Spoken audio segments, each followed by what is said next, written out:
És la tercera vegada que guanyes aquest premi? La tercera. I tens 23 anys. I en tinc 23 anys. Què vol dir això? Que ets molt Soc jove. molt jove i que em queden molts anys, i molts anys amb molta salut a l'esport, espero. Diria que és una temporada rodona.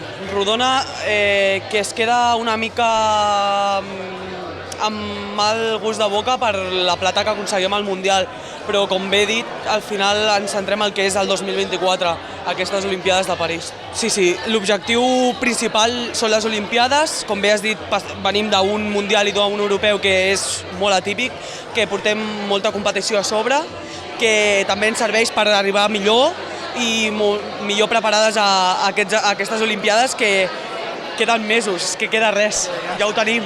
Sí, és un palmarès espectacular, però tots els que estaven el tenen també. Al final és el que he dit, estava mirant els vídeos i estic orgullós de la ciutat, orgullós dels esportistes que traiem, de ser una ciutat esportiva i una ciutat olímpica.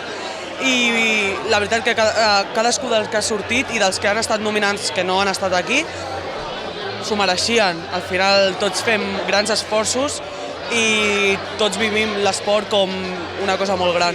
Jo crec que Terrassa és una ciutat esportiva però una ciutat d'aigua. Crec que el Club Natació Terrassa és una figura molt important a la ciutat. Crec que tant de nedadors com hem pogut veure que han sortit nominats, com la Sarai, que s'han portat el premi d'esportista adaptat, o jo, que sóc del món de l'aigua. Crec que en som molts esportistes, que cada cop en som més, i que sí que és veritat que Terrassa és una ciutat d'hoquei, però jo crec que ara també som una ciutat d'aigua.